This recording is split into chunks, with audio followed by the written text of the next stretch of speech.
ప్రాథమిక సమాచారం ప్రకారం ఇందులో ఏమన్నా ఫైనాన్షియల్ ఇష్యూస్ అలా అని గాని, లేదంటే ఆమె లోన్లీనెస్ ఫీల్ అయింది అనేది వాళ్ళ హస్బెండ్ నాతో ఇంటర్వ్యూలో చెప్పున్నారు. వాళ్ళ బ్రదర్ గూడా ఆల్‌మోస్ట్ అదే చెప్తున్నారు. మీకేమన్నా అలాంటి సమాచారం మీకు అనిపించిందా? మీరే ప్రాథమిక చేసినటువంటి మీరు ఇన్వెస్టిగేషన్‌లో? ఫైనాన్షియల్ ఇష్యూస్ అయితే వాళ్ళు చెప్తున్నంత వరకు, మనం చూస్తున్నంత వరకు ఫైనాన్షియల్ ఇష్యూస్ అయితే ఏం లేవు. ఉంటే లోన్లీనెస్ ఫీల్ అయ్యి దానివల్ల ఏమన్నా పిల్లలు కూడా హాస్టల్‌లో జాయిన్ చేసిండ్రు.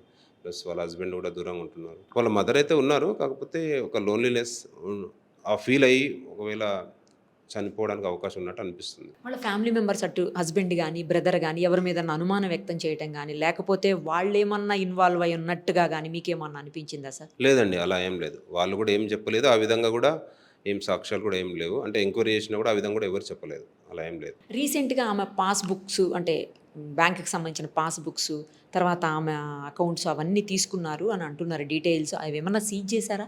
అవేం సీజ్ చేయలేదు. కలెక్ట్ చేసాము.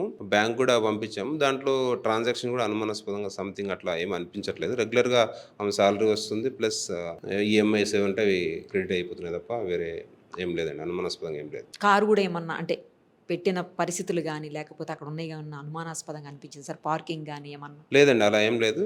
కార్‌లో మాత్రం laptop, phone plus suicide note ఉన్నది. తర్వాత వాళ్ళ బ్రదర్‌కి అప్పజెప్పడం జరిగింది ఆ కారు కూడా.